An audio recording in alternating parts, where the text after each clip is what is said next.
if it's easy to grab. Okay, we're ready. Great. So it is 9:32, and so we will call the Certification Advisory Committee meeting to order. And the first up that you see there is the Executive Director's report. I am not Executive Director, unfortunately. Well, unfortunately for really nobody, actually. But the only report that I want to give is basically just on how this meeting is going to run, which is similar to how we did it 6 months ago when CAC last ran it, which is that Kim, the chair, is essentially going to hand over facilitation duties to myself, which should be pretty easy today because we have some folks over at the Department of Ed who are going to take up bulk of the items today. Is that right, Chair Peasley? That is correct, Catcher. We appreciate that. It's just much easier when Catcher, you facilitate these video calls.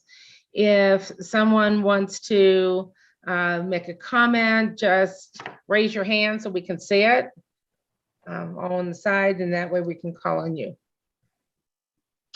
Sounds good. And you can raise your hand, literally your hand, or you can push the little raise hand button, whichever works for you. We'll keep the screens open and running through. Because Chair Peasley has asked me to facilitate the meeting, I get to do things like not do the roll call and instead just note the attendance, and we can just move on from there. So the attendance is noted, and the big note there is that we do indeed have a quorum, so I think that's the big part. The second item is the call to the public. We do not have any requests to speak. The request to speak option was available for folks to register to speak virtually. The agenda was posted last week and they could have registered all the way up until yesterday. So we didn't receive any requests to speak. So that means we can jump on down to 3, which is the presentation, discussion, and possible action to recommend proposed rule R7-2-615 gifted education endorsement. And to help facilitate this, we have the good folks at the Department of Ed, specifically Peter Lang, to kind of walk through a few things here as they propose some changes to the gifted education endorsement for the Certification Advisory Committee to consider. You have the executive summary, and you also have the draft rules that Peter and his team worked on with Bruce and his team, as well as myself. And then I also believe Peter's got a PowerPoint that he's probably going to walk through here too. So Peter, I'll just hand it over to you, and Jessica will man the PowerPoint if that's how you want to get it going, and we'll go from there. Sure thing. No, that sounds great. Thank you, Catcher, and I appreciate the opportunity to present today. The Certification Advisory Committee sees some familiar faces, and it's always good to see familiar faces. And a meeting wouldn't be complete without a PowerPoint. So put a brief one together for us to walk through. So thank you so much. If we can advance to the next slide. So it's time for us to update the language for the full and provisional gifted ed endorsement. It's our understanding that the endorsement language hasn't been changed or updated since they originally established. It says 98. I actually thought it was a little bit earlier than that, but there haven't been any changes made since then. Chair Peasley might remember that at one point many years ago, we did attempt to update some language then. I think that was, goodness, 2008, 2009? That's what I was looking back in my records. And yeah, that's what I saw. It was that long ago. Hard to believe. Hard to believe, but for a variety of reasons, that didn't move forward, but not for the lack of the great input and collaboration with the Certification Advisory Committee. I think that process all the way through was fantastic. it got held a little bit more internally. But moving forward, where we're at today, we have an opportunity to update this language, since again, it hasn't been updated since the 90s, and since then, as you all are very well aware, there's been some changes in the landscape since then, not just educationally, but also within the landscape of certification and endorsement rules. There's been a number of updates over the past years, and some more. So there's an opportunity here to update these requirements that aren't relevant, and we can jump into why that is a little bit later when we go into the actual language, and that have really caused some challenges and barriers for folks to access this endorsement for their certificate and training. So these recommended updates that we have to share with you, and very much appreciate the collaboration, of course, with our certification unit and Catcher. We feel like this will help to greatly streamline this process, update the language to be consistent with updates that have been made to other certification and endorsement rules, whether updating existing language or the creation of new endorsement certification in this space. And we feel like it'll do this, but it'll also at the same time retain and actually add some rigor, reasonable rigor here as well. So here, what you're seeing are our current endorsement statistics. On your summary sheet, it goes into more detail, but I thought it might be helpful just to kind of also call out some of the most common certificate types, because that'll become relevant here when we talk through the recommended updates. So right now we have around 2,681 educators that currently hold either a full or provisional endorsement. And when you look at the chart that you have in your summary, you're going to see some numbers that don't exactly match up to that educator count number, and that's because it's possible an educator can hold more than one certificate. And so since the endorsements are following their certificates, that's why it looks like the numbers in the chart are a little bit higher. But what our data tells us is just under 2,700 folks hold either a full or provisional endorsement. You can see under the full and provisional, the top category there is the elementary teaching standard teaching certificate is the most common, and that makes sense. And that's followed by the secondary endorsement, and then you see us third on the full endorsement is the special education teaching or standard teaching certificate. There was 67, and that's followed by a couple other or a few other special education certificates and also early childhood. Interestingly, on the provisional endorsement, that third spot is held by the early childhood education standard cert, but there's not a whole lot of daylight between that and this special education standard certificate at 13 there. But just wanted to point that out, and this will become more relevant when we jump into the rules change, particularly with folks that may hold that elementary standard teaching certificate, because there's a requirement that is part of the full endorsement that dates back to the original inclusion, and that requirement has actually had the most negative impact on folks that are elementary education majors in particular, and holders of that certificate. So we move forward to the next slide. So here's our primary proposed changes. First is that requirement that I was alluding to. There is a requirement for 9 hours of upper division or graduate level courses in an academic discipline, such as, and it gives an examples here, science, math, language arts, so on.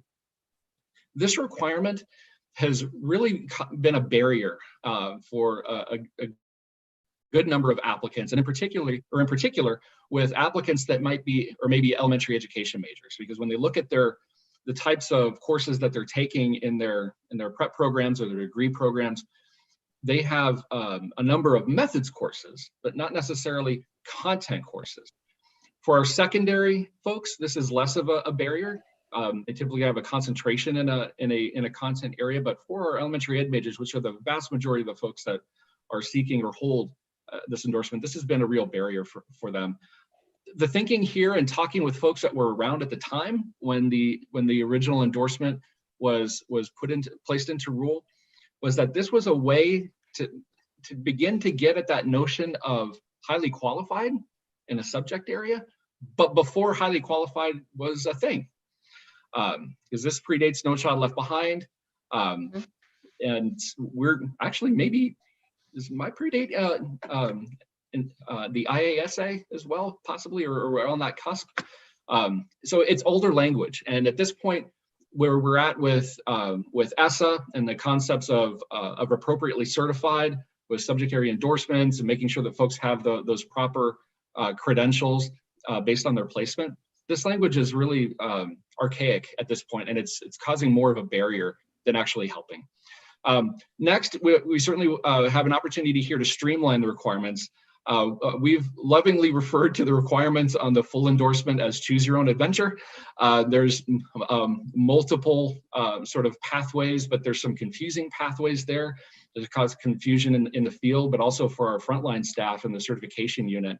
And if there's questions on that, I'm sure that Bruce will be happy to answer those, particularly with some of the requirements that are currently there that speak to teaching experience and how that's defined. And it's very confusing for folks to navigate on both sides of that certification counter. And then the last is adding some references that the in-service training hours in particular would need to be aligned to teacher preparation standards that exist now. And it's through the National Association for Gifted Children and the Council for Exceptional Children, or CEC. They're fantastic teacher prep standards. And this is an opportunity to align those hours to those standards. And it's a way to add some reasonable rigor to this process, while also, again, streamlining our requirements as we go forward. So we move to the next slide. So now we'll jump into the actual, some of the language changes here. And here you'll see at the first bit, our language that's struck and replaced is to bring that language more into, or update that language to be consistent with other certificates. And Bruce, please feel free to jump in here. But it's to make sure that this aligns in also with the language in rule and some other places, just for consistency, I guess. Is there anything I'm missing there, Bruce? No, again, I think it modernizes it and it makes it in line with not only appropriately certified, but also is clear about, if you are pursuing this endorsement, what you get from it, if that makes sense, what you can do with it. Right. And this has also been an area of challenge in some cases for some of our frontline folks as well. And the feedback that we got from Bruce's folks is that the more that we are able to be more reasonably specific there, it helps folks to navigate that process. So on the provisional component, you can see there's a couple of different shifts here, and essentially it's to streamline this to have two different pathways. One focusing in on coursework in gifted education at 6 hours, or the equivalent in in-service hours. And so it's just to streamline that to just those two pathways, training pathways. You'll see language that is recommended to be struck, which is a teaching experience option, which says 2 years of verified teaching experience in which most students were gifted. And there's a couple of different places where teaching experience exists within the current language. One is here, using that language.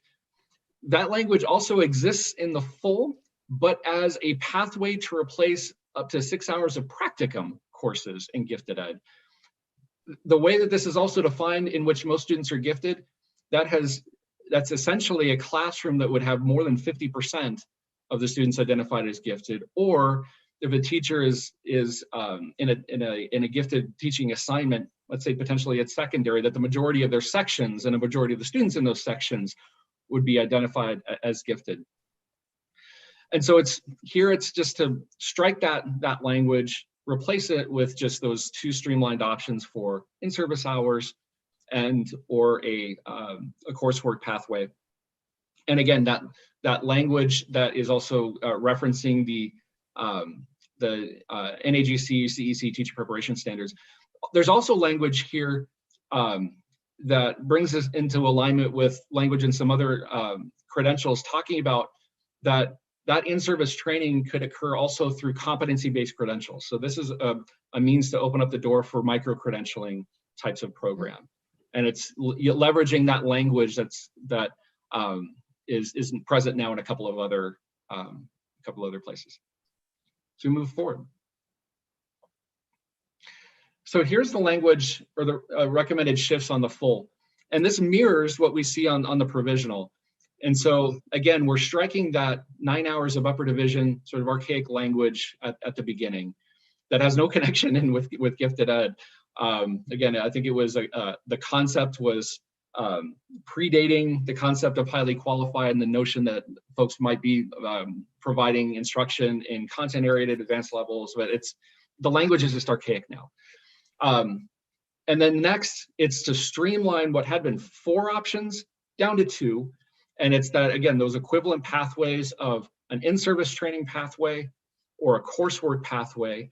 And then within that coursework pathway, retain that language that allowed an applicant to replace up to half of that coursework requirement with in-service hours at that 15-to-1 replacement rate. So it's streamlining it down, equivalent between in-service and coursework. So it allows an applicant still that flexibility to go whichever route is appropriate for them. And then again, you see the teaching experience components. The teaching experience is referenced in a couple places. One, as aligned or as a potential replacement for practicum hours, and also as just a standalone option of 3 years teaching experience in gifted ed. And that could be any type of placement. So again, this is we're kind of removing some of that archaic language, streamlining down to those 2 pathways of in-service or coursework, and also I think this makes it easier for folks to navigate both on the field and also with our certification staff. The other thing that it does, and this is a real world example, particularly with that first requirement of the 9 semester hours of upper division gifted, we've actually had applicants that have master's degrees in gifted education, or maybe a PhD in gifted education, and have not been able to qualify for the gifted endorsement because they don't have 9 hours of upper division in a content area. They're having to go back to higher ed to take 9 hours in something that doesn't necessarily align with what their role would be. So again, we feel like this is a reasonable way to adjust this.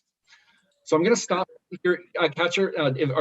Should I stop here for questions, or should we move forward and then come back to here, or how would you like to? How should we handle this from a cadence perspective?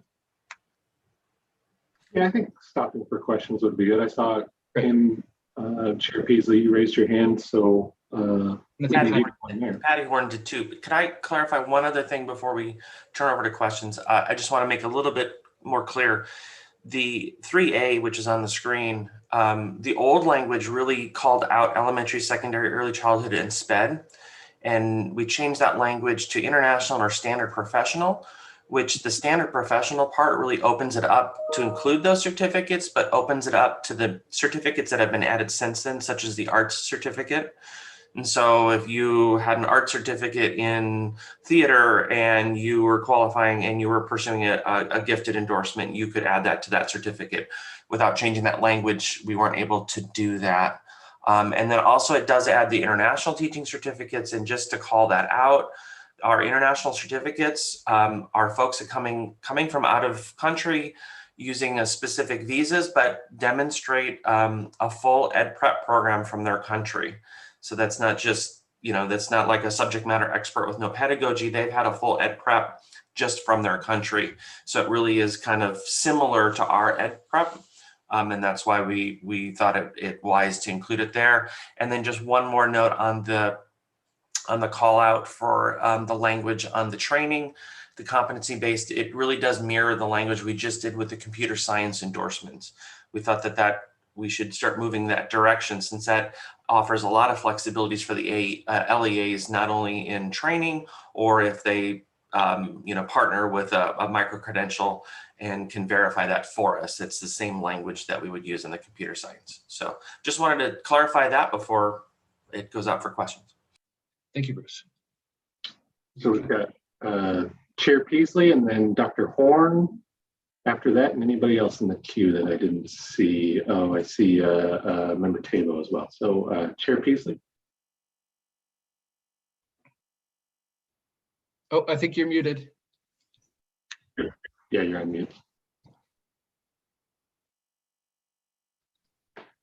Thank you very much for putting this for thorough review together and all the information about the certificates. I've been aware of this for a number of years, that 9-hour semester hours of advanced courses has been a catch-22 for many for several decades now. We're in the decades range. So that's a good thing that is being removed.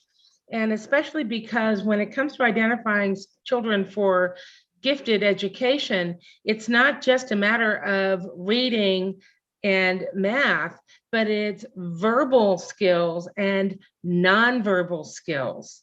And we have many, many children in gifted programs who do not demonstrate gifted academics, but they do have very highly advanced problem-solving skills, the way they look at things, novel ways of looking at situations and problems. And so the rationale for removing that 9 semester hours of upper division or graduate level courses is way overdue. That just does not apply with the kinds of students that we're dealing with and the educational programming that the teachers are designing for their students. I do have a question about what's the evidence that would have to be provided to demonstrate that the in-service training hours were aligned to the NAGC or CEC standards?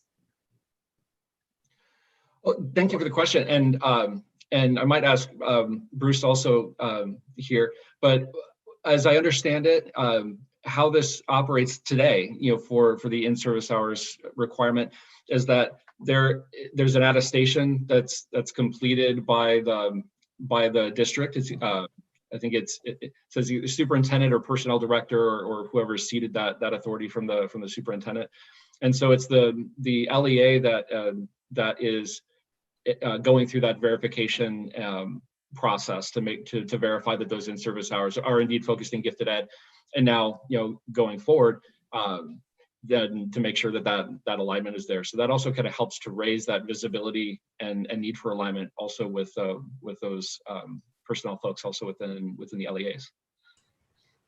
Thank you. And I might add just a note before I move over to you, Member Horn, is that Peter does have a few more slides here detailing the stakeholder engagement that they went through to get to this. So just in case there are any questions in the queue about that, Peter's got a few more slides to touch on. But Member Horn. Yes, excuse me for my dogs. The doorbell rang. Our endorsements have always been related to elementary, secondary, early childhood, or special ed. So I'm really concerned about opening that up to just any professional teaching certificate, especially when Bruce mentioned the fact that a person in the arts could become a gifted teacher. And I think that because we rely so much on the knowledge that you've gained from those 4 different certificates, I think that you would be at a disadvantage if you did not have one of those certificates. And I think that it would be a change in how we are allowing endorsements to come up. An endorsement has been in the past on one of those certificates, and I still think that it should be.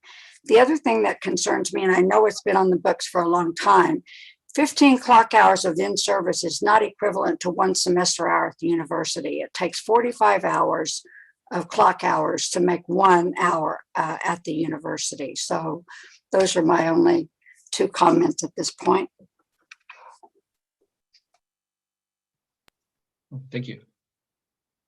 And I think to your first point, and Bruce certainly jump in here, but for folks that might have like a different type of certificate, I think this would allow them to provide gifted instruction, but in their approved placement. So I think it wouldn't allow them to teach outside of their appropriate certification areas. As I understand that. So somebody that would hold that art certificate would allow them to then provide instruction within the lens of that placement, if that makes sense. And Yeah. Bruce, certainly. Sure. Where does that say that in those rules? I have to go back to the other. I had that all prepped. That's been our understanding, that it doesn't allow folks to teach outside of their It'll certification. be M1, the gift, and it's not on the screen. You have to go back one. The gifted endorsement authorized the holder to teach gifted students within the grade range and subject area of the prerequisite certificate. So Jessica, if you could go backwards one slide. Oh, there we go. M1 is the one that does that. So our endorsements right now are 3 flavors. You've kind of got a flavor like if you hold a secondary certificate like I do, and I qualified for the music endorsement, which is pre-K-12. So those kind of endorsements expand the certificate, and that's the old school kind of way. And they're still on the books, and I think I would advocate that they stay there, but it's the art, it's the music, it's the drama. So if you were qualified as a secondary certificate holder, you could add the endorsement to expand your certificate PEs in that boat too. The second type of endorsement is kind of like the SEI. It didn't really expand your what you're able to do. It signified some specialization in training, and it really relied upon what your primary, the certificate's placed upon would allow you to do with kind of students, the grade range, and that type of thing. It just allowed you to meet the requirement for working with kids on ILLPs. And then there's a third type of endorsement, and that's the middle school old endorsement that actually expands the certificate. If it's placed in an elementary certificate, it expands the elementary up by 1 grade level to 9th grade. If it's placed on a secondary certificate, it expands it downward by 1 grade level from 6 to 5. And that's all it does. And so those are the 3 flavors. This is more like the second flavor. This is more like the SEI. This allows you to show specialization in training and only allows you to then teach gifted kids as to what your primary certificate allowed you to do. And I would kind of address the question about the certificates really intentionally. I don't remember back when we were doing a lot of certificate changes, 2017, 2016, we kind of changed the name of our certificates that had pedagogy training and everything with it, like the full Monty certification. We call those professional certificates. And the other certificates that don't have the notion of pedagogy and that type of thing don't contain that.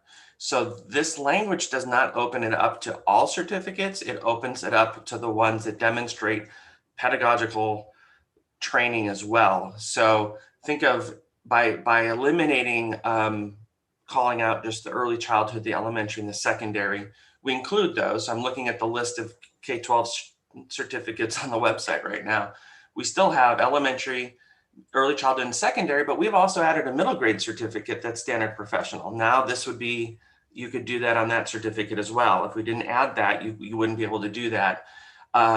It would include all of the new SPED certificates, the early childhood SPED, the mild, moderate, severe, and those are still in the mix as they were before.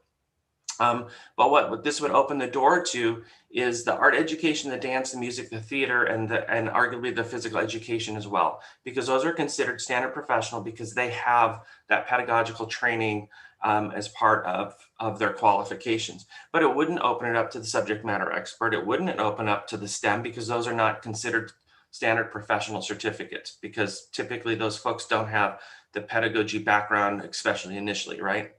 And so just a little clarification on that. And then the internationals on there as well. And again, to qualify for an international certificate, you have to demonstrate that you did a professional ed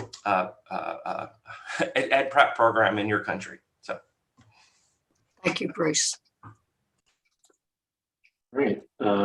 Thank you, Bruce and Member Horn. I think Member Taylor, you're up next in the queue for questions. One of my questions was answered. Thank you. Bruce answered it just now. And then just, I'm confused. So a valid Arizona, comma, international, should there be a comma there? Or is it an Arizona international certificate when I'm reading that? It says a valid Arizona international or standard professional teaching certificate. So I thought we were talking about two separate certificates, Arizona, well, three, Arizona, then or an international or standard professional, yes? Or is ours now international? Member Thibodeau, no, it's a valid Arizona International or Arizona Standard Professional. Oh, okay. Because we're not going to place the endorsement on it's the nuance of it, right? We wouldn't place this endorsement on another state certificate. So it's Okay. the Arizona certificates, international or standard professional. Okay. Thank you. I have one more question. Yeah, go ahead, Dr. Thank you, Chairman Beasley and Catcher. Is the Arizona International, remind me, is the Arizona International certificate limited to a specific area rather than just open to anything? Is it specific to their area of specialty? Member Horn, we typically issue that, and I will have to double check. It's been a while since I dealt with that. It's contingent upon the visa, and I believe it is an international elementary, international secondary, international. It follows the same standard professional certificates, just with international in the front of it. Thank you.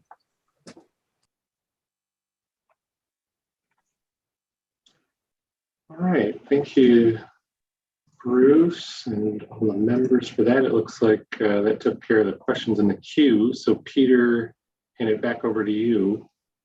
Sounds great. Well, I think we can, yep, there we go. Thank you. So I covered this already in the preamble here, but just following along with the summary that you have with respect to rationale. Again, really one of the big driving factors here is removing that 9 hours of upper division, kind of disconnected 9 hours of upper division in a content area that's archaic, perhaps made sense at one point in time through a given lens, but at this stage with appropriately certified and the landscape now, it just has no connection. And again, as you've seen, like the intent here is to streamline, retain rigor, actually add some rigor with that intentional alignment with the teacher preparation standards, which are very good. And also maintaining those multiple pathways for applicants to seek an endorsement as well. And we think that, again, these benefits on the streamlining component, it's going to help with folks in the field. It's also, selfishly, it's going to help our folks as well, our frontline folks in our certification unit that are helping those folks in the field navigate through this process that's been challenging based on the existing requirements. We move forward. So for stakeholder engagement, as was alluded to before we started the meeting with Chair Peasley, this is something that's been under conversation for a number of years. And the last time that we were able to bring this forward was just over 10 years ago. And so since that time period, we've built on that engagement. One of the biggest pieces of feedback that we have gotten from folks has been that 9 hours of upper division in particular, that's just been a significant barrier for folks, particular elementary ed majors, which are the majority of folks that are endorsement holders. And it's caused them to have to go back and pay for additional courses that may not align with their placement, because it's not like courses in gifted education that actually wouldn't count. It would have to be courses in an academic subject area. So this is something that has been just a significant amount of feedback. Also recently, we've had folks that have been providing more training in this space in gifted ed, both in terms of just coursework offered through universities, in some cases community colleges, but also in professional learning programs through places such as the Pima County School Superintendent's Office, that were a partnership with us at ADE with a federal gifted education grant. And they actually created a professional learning program to support folks to earn their endorsement, ran multiple strands through. I'm proud to say that the county has sustained that program after the end of that grant program. That training is still in existence and still moving forward and getting cohorts of folks moving through in Southern Arizona. However, we've had a number of applicants that have been a part of those cohorts that are stymied and not able to move forward because of that current language to just finish that last yard. So this is something that's been a topic of conversation, particularly through our outreach with coordinator groups statewide. Through we have a great partnership with the Arizona Association for Gifted and Talented, or AAGT, and through varying town halls and coordinator meetings over the course of many years at those events, we've gained a lot of feedback, and particularly from educators in this space. So we move forward to the next slide. So we were able to release a statewide survey, and we did that in collaboration with Arizona Association with Gifted and Talented. And this is recent, so this is as of this past week. And we were able to gather 189 responses. Based on our crosstab, we had a response from every county in the state. Now, some of that is one response from a county, but we legitimately did get responses from all 15, which is hard to do, and I'm very proud of our community for stepping up to do that. What we saw is 82% were in favor of the changes. When we dove down into some of the comments, because we had asked folks to provide any comments, either yes or no, in some of the comments in the no category, I feel like there may have been a misunderstanding where they saw streamlining and thought watering down, or that somehow we were removing rigor. And that's, of course, as you've seen, is not the case here, at all. Rigor is retained. In fact, we're adding some rigor there. There's also, I think, some misunderstanding in some cases with the 9 hours of upper division, where they may have thought that was in gifted education or aligned it in some way, because they maybe didn't read the full changes. And so there's just a disconnect diving down in. In terms of the responses and the positive, they were, again, they liked the alignment with standards. They liked the removal, particularly of that 9 hours of upper division component. And so if we advance the slide one more, here you can see the list of some of the respondents that we got. We asked folks to indicate what their role was. And so you can see blue is teacher. Next in red is coordinator. In orange is school or district administrator, followed by parents. And then you can see varying combinations from there. So again, by and large, there's very strong support for these changes within the field. And certainly able to answer any questions that you might have. I think as we've gone through, we've had an opportunity to address your questions, but certainly anything else we can do to support, I'm certainly happy to do. Great. Thank you, Peter. So members, any questions or comments or concerns for Peter or the committee? And as I scroll through here, trying to see if I see any hands up. And if I miss you could probably just unmute and start chatting.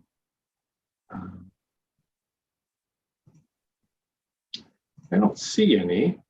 So Chair Peasley, I think I'll kick it over to you real quick as the chair to see if you had any final comments or questions or concerns. There is this item is listed as a potential action item. And so the department is seeking a recommendation to move this along to the board today. So that is something that's on the table. But Chair Peasley, is there anything else you wanted to jump in with? No, I don't have any other questions. My comments still stand. The thoroughness of the presentation, Peter, is just outstanding. You do recall way back when that we were looking for that stakeholder input. And we appreciate having that, because that's what the state board looks for. They're looking to see that the field had input, that the field supports the changes. And these are changes that we had looked at and we had talked about way back when. So it's good that it's coming back again. And I think that this is a very important change that needs to be made as we are facing so many challenges in education. And I absolutely would support it. And I do believe that we should call for a motion to consider moving this recommendation on to the State Board of Education. Catcher? This is Matt. I so move. Okay, there we I'll go. second that. This is Angel. I'll second that. All right, so we have a motion by Member Weber and a second by Member Janice Pennell to recommend the changes to R7-2-615 regarding gifted education endorsement to the full board. And I think we can do a voice vote. And so all those in favor, so I do need cameras on if possible. And if not possible, then that's okay. So all those Could we in ask favor. for final discussion Oh, yes, I'm sorry. Any final discussion or comments? from people not named Peter or Bruce? Doesn't look like it. We've done something similar to this in our district, and it has helped provide options. We brought people into the district to do seat hours in gifted education and allowed us some options that have been successful. Of course, they still had the 9 hours, but because that was there, but it did allow them to get a provisional or a full endorsement and allowed us options with kids, which was good. That's fantastic. Good, thank you. Okay, if there's no other discussion. Yeah, this is Matt. Just wanted to let you know, I do have my camera on, but it sure doesn't look like it's on. That's Do all you right. have a slide? Is it blocked? I don't. This is the first time I have had a problem with my camera, but just know I really am here. That's all right. I assure you it wasn't intentional on our part to disable any kind of video for you alone. But all right, seeing no further discussion, all those in favor signify by saying aye. Aye. Aye. And any opposed, nay? Appears the ayes have it.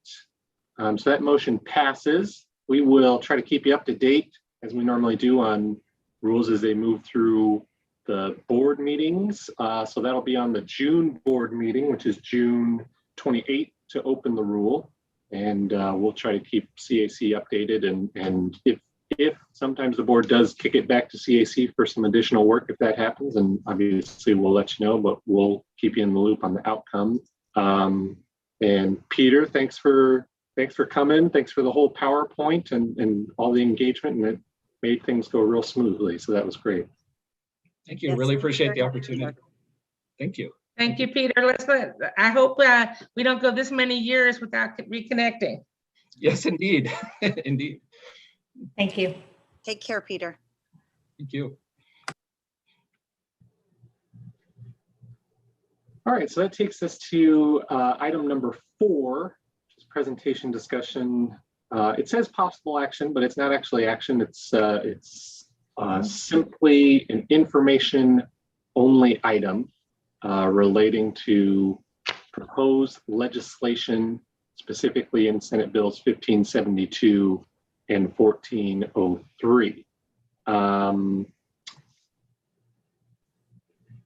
As I mentioned, we're not actually asking for action yet. This is just information. When we provided the materials last week, it looked like the state legislature might be moving to adopt a budget, which meant that these bills might have been moving at the same time. And then shortly after we put out the materials, they did not. They decided they could not adopt a budget this week, and we're going to try next week or the week after or the rest of this month, depending on how things go. But regardless, we wanted to put this up here for some sort of laying the groundwork, because it is something that might the CAC might have to work on in the coming months, and sort of set the stage for those future discussions. So essentially what these bills are doing are creating a literacy endorsement. They're doing a few other things in there as well around early literacy, but they are requiring the board to create a new literacy endorsement, and with some specific requirements in there, but there's still a lot of flexibility for the board, and therefore for CAC to recommend to the board on what that literacy endorsement would look like. And all part of that requirement that are in those bills, as well as the other requirements in there, those bills are kind of focused on the science of reading instruction and trying to build on and accelerate the gains in early literacy that we've already seen over the last few years. So everything I'm talking about with the endorsement right now, because the legislation has not passed, is still kind of tentative.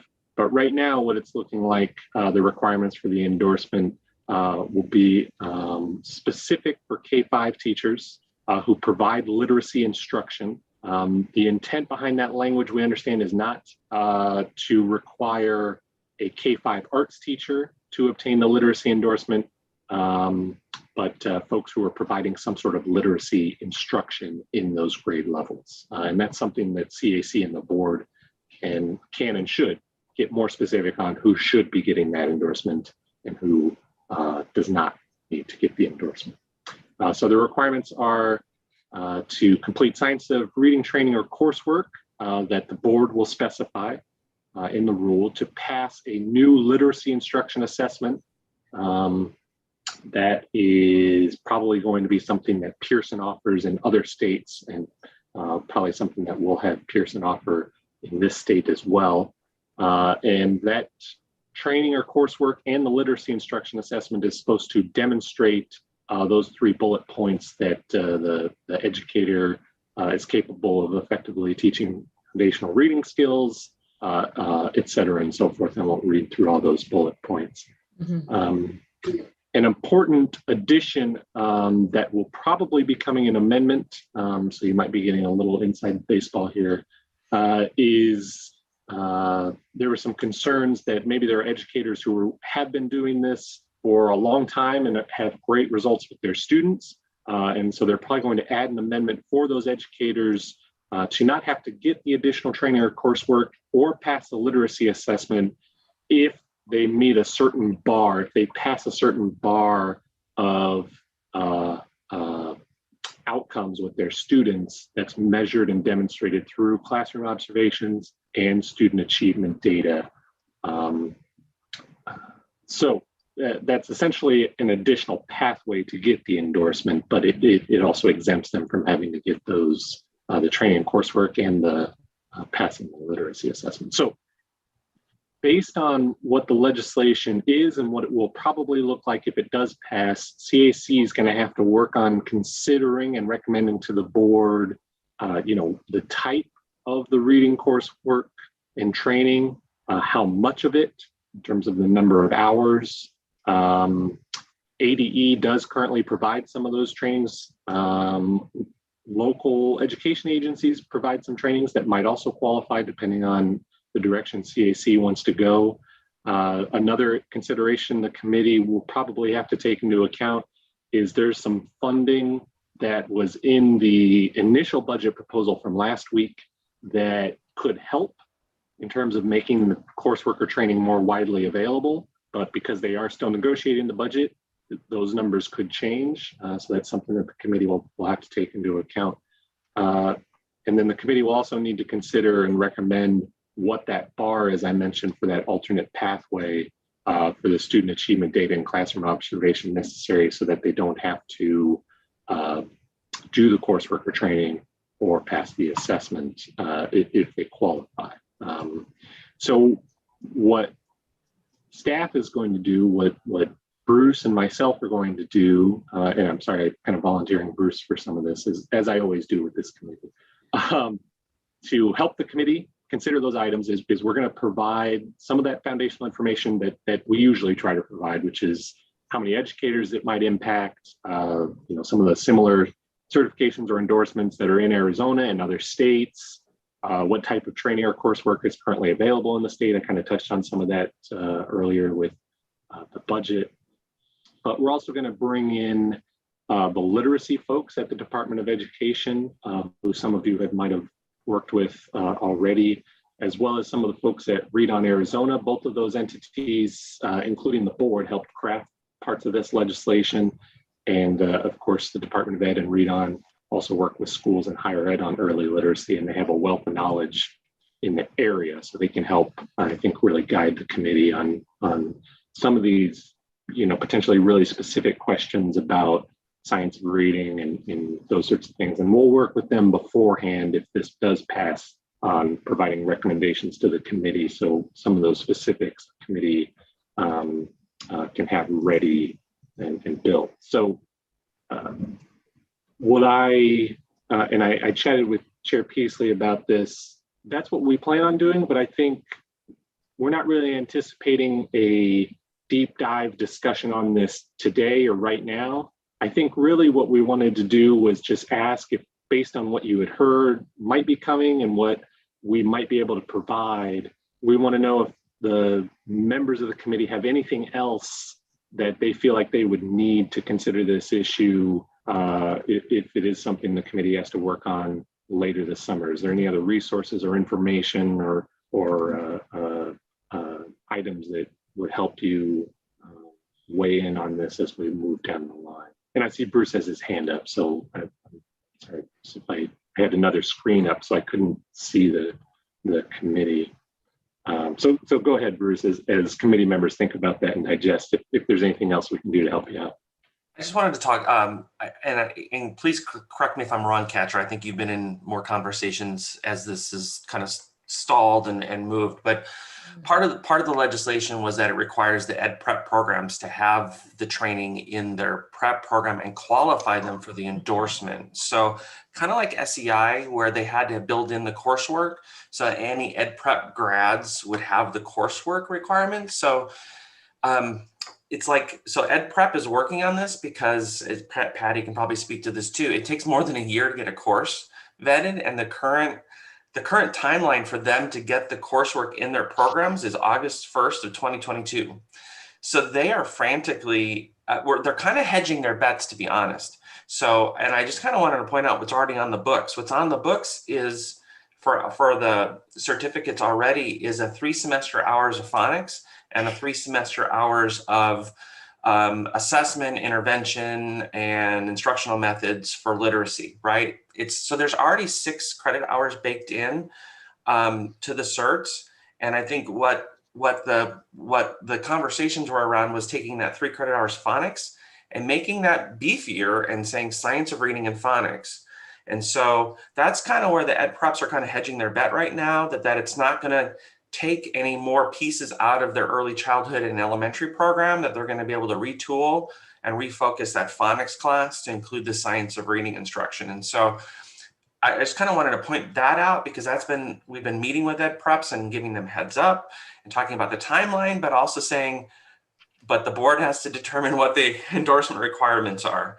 And so, we're kind of ahead of it a little bit on that standpoint. And so, and then, a lot of research has been done around the assessment and MTEL. It's Massachusetts has got a big test through Pearson. It's pretty much, anyway.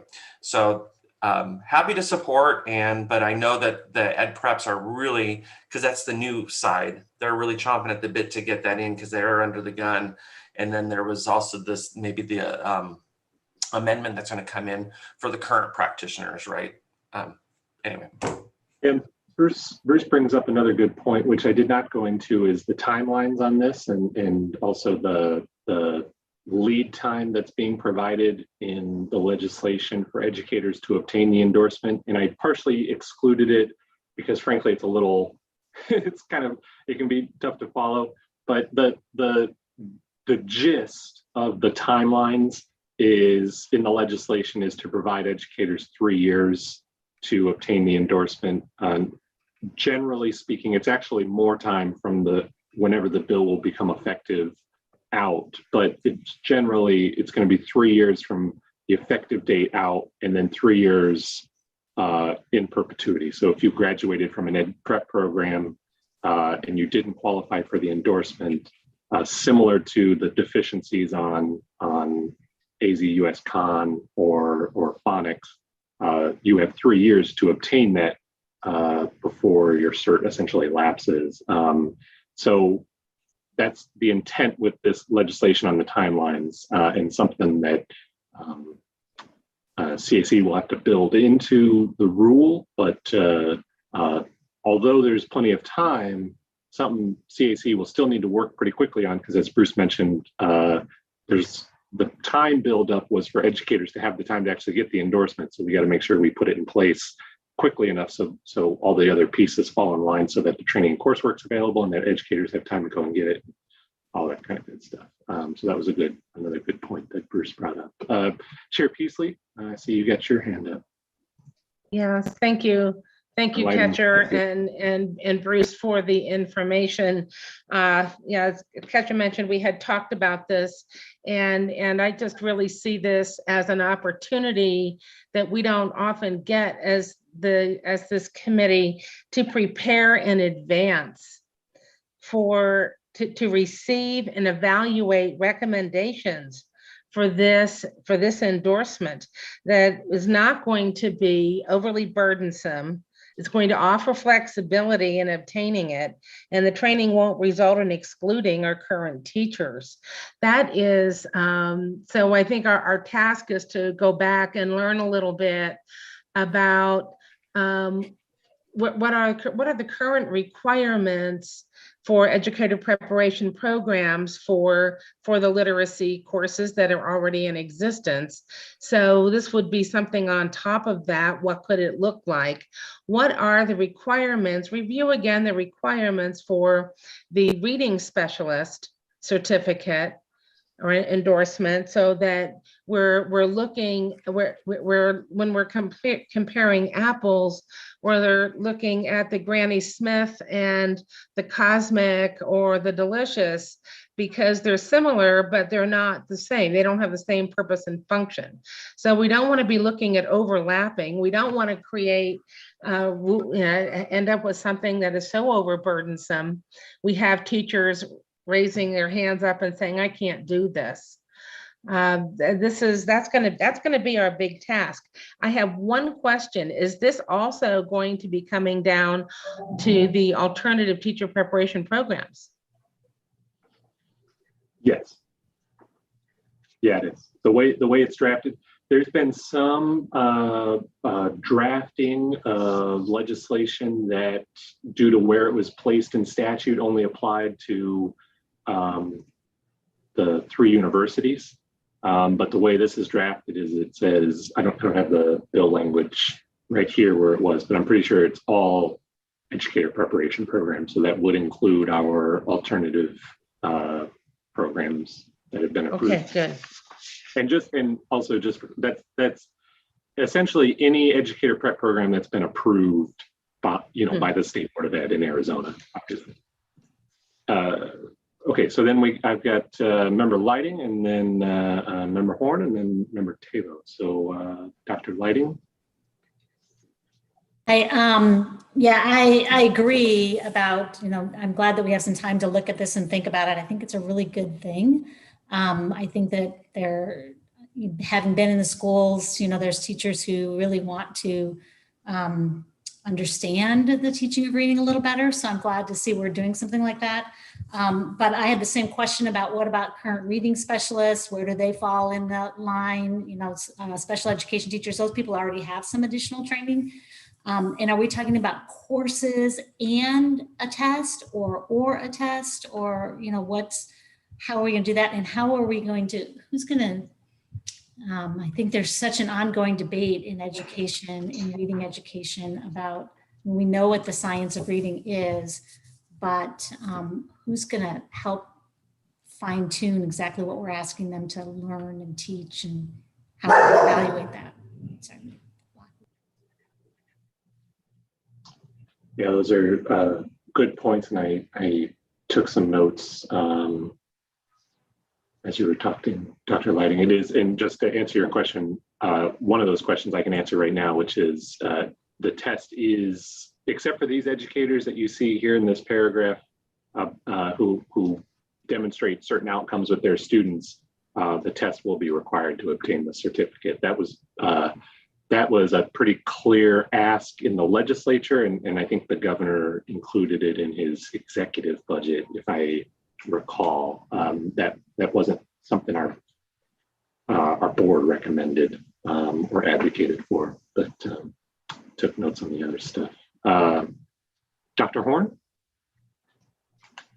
I concur with Chairman Beasley and also Linnea, but I'd like to know, are you suggesting that we specifically say they have to have 3 hours of phonics?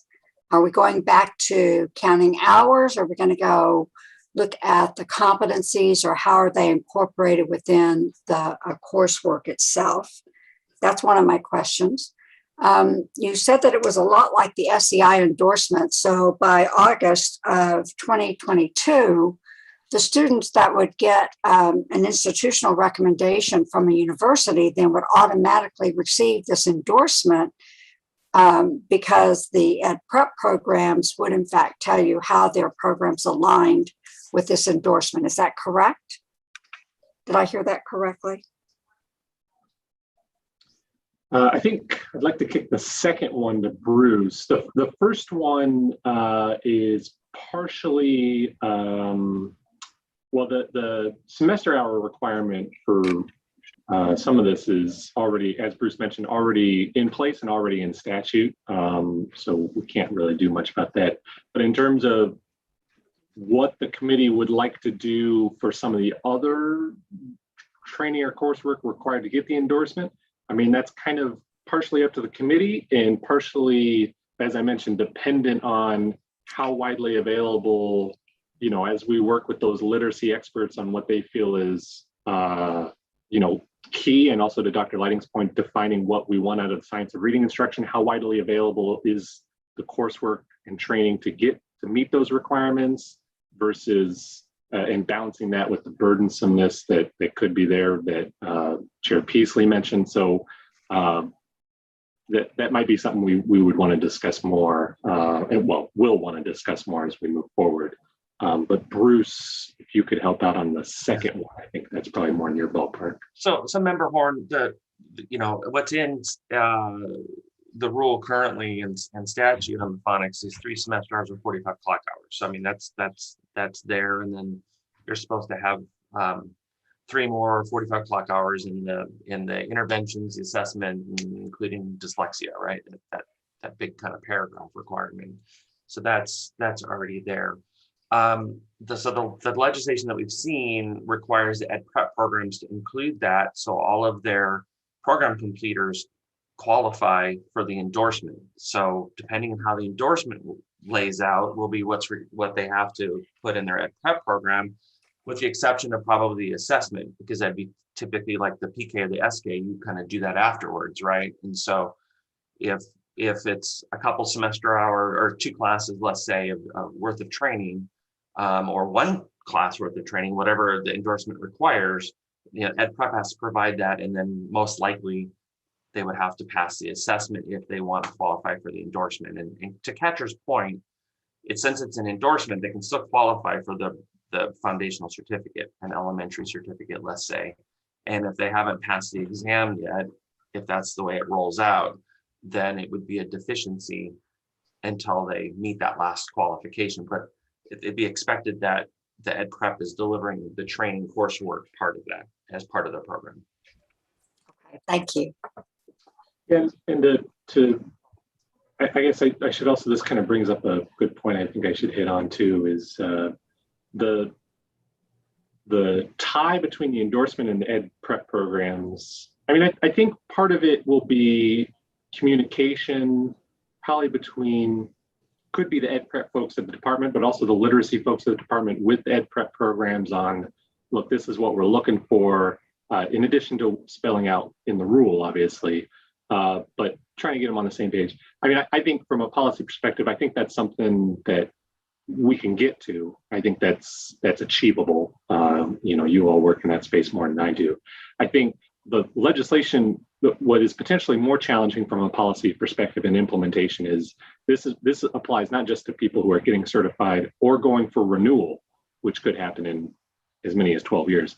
This is currently certified educators in the field will also have to get this within, essentially, depending on when they're going to get their certificate. It could be 3 years. It could be, I forgot how the legislation, it could be like 5 years or something like that. So that's where the rubber is really going to hit the road in terms of, and the legislation outside of requiring the assessment and requiring that alternate pathway gives the board a lot of flexibility in terms of what the training and coursework is, who provides it, what competencies we're looking for outside of those 3 bullet points, or how many hours. And so the rubber is really going to hit the road on how the committee and how the board crafts a rule for those existing educators and the ones coming out of ed prep programs, but the existing ones who are already teaching. That's going to be where the rubber really hits the road to make sure that it's not overly burdensome, but it's still meeting the competencies that the legislation is looking for to have an impact with students in early literacy. So I just, that brought something up. Member Table, I got you back in the queue, and that Chair Peasley, I think you had unmuted, so you might want to jump into after her. My question was regarding the LEA being able to go in and say this teacher demonstrates these competencies. Who determines what the evidence-based measures are? Is that determined by the LEA, or is that going to be determined elsewhere by the State Department or by this committee? Member Table, that's a good question. That's something that the committee will have to weigh in on. I think as we and we'll have to consider, along with what funding, if any, is available. And the reason I bring up the funding is there could be additional funding for ADE to expand their letters and TRE training to make that more widely available, because right now I think they have to turn folks away because they have only so many slots. There could be funding to deploy literacy coaches regionally throughout the state to help schools that meet certain criteria. Perhaps they have training that could fall into this. I mean, at the end of the day, we also, as Bruce will always bring up too as well, I mean, if the committee wants to go in a direction where LEA provides some of the training or coursework, there's going to have to be some level of, I guess, trust in that, just like right now, a hiring superintendent can sign off on a lot of teacher experience verification forms. And that's usually the route we have gone historically. So I guess to answer your question, I don't know, because that's something that CAC might have to weigh in on, and we might recommend more specifically about later. Okay, and the second question I had goes to special education, because we have special education teachers who are not necessarily a teacher of record for that particular student. So how does the endorsement affect all teachers who touch kids?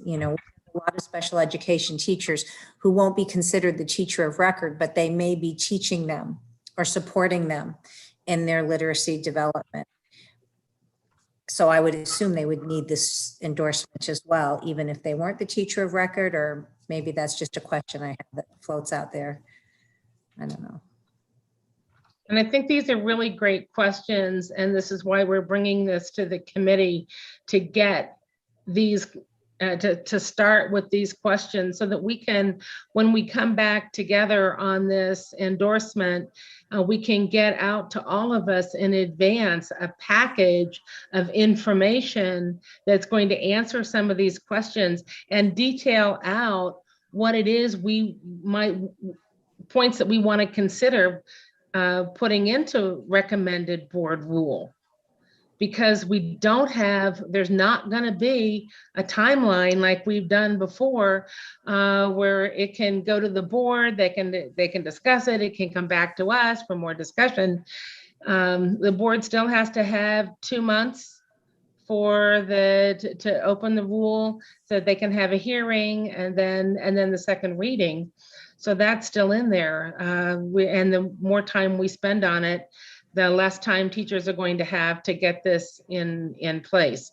So these questions are critically important that are being asked, and for that Catcher and Bruce and Jessica are taking down, so we can come up with a package of at least the laundry list of items to be included and some recommendations for the best way to do that.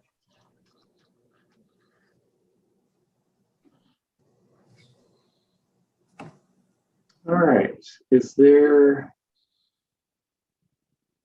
anything else or anybody else who want to jump in on this? Otherwise, we'll, as Chair Peasley mentioned, we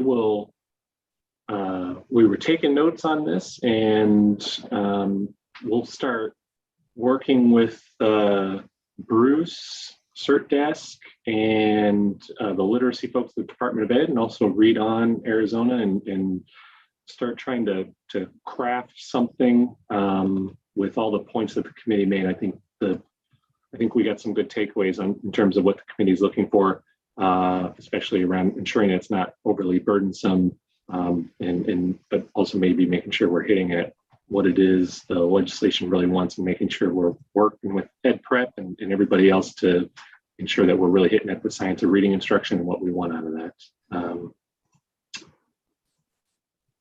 Okay. Well, that takes care of item 4. So we might be back next month with that. If we're not back next month with that item, I'll email you either way. If we're not meeting next month, that means that these bills didn't make it across the finish line, or the legislature is still in session, which would create a lot of issues for me in other spaces, but that's another topic. So number 5, future meeting dates and items. I kind of mentioned we'll be in touch on this item and get back to you. Our next meeting is, usually I have the calendar up and ready to go for this, is scheduled for July 6th. I realize that's a couple days after July 4th and a holiday weekend. So if folks have issues with that date, maybe if you could shoot me an email and we could consider rescheduling if need be. The board does not have a board meeting in July, so it's not like there's something that we would have to get cranked out and ready to go for the July board meeting. So if you have issues with that date, send it to me, and we can always try to get something else going. But otherwise, that's all I got, Chair Peasley. And then I'm wondering if we want to allow a longer period of time when we get together to go over this endorsement. I think we're going to need more than our usual what we've been doing with 2 hours. Yeah, that's fair. And also due to the time constraints, I might also ask the committee members to, instead of, depending on how the workflow goes, I might also ask you to hold a meeting date, like maybe the following week. Chair Peasley, if that sounds fair, because otherwise, because we do meet monthly, but we might have something if there needs to be a quicker turnaround to maybe meet a subsequent week. I agree. I was going to recommend that to have another date set aside, because this is just such a critical piece on such a tight timeline. So we'll be good to go on that. Thank you very much, Catcher, Bruce, for all of your work and your preparation on this, that and giving us this really great heads up so that we can be prepared and come ready. Anne, you're going to be you're going to be our primary advisor here.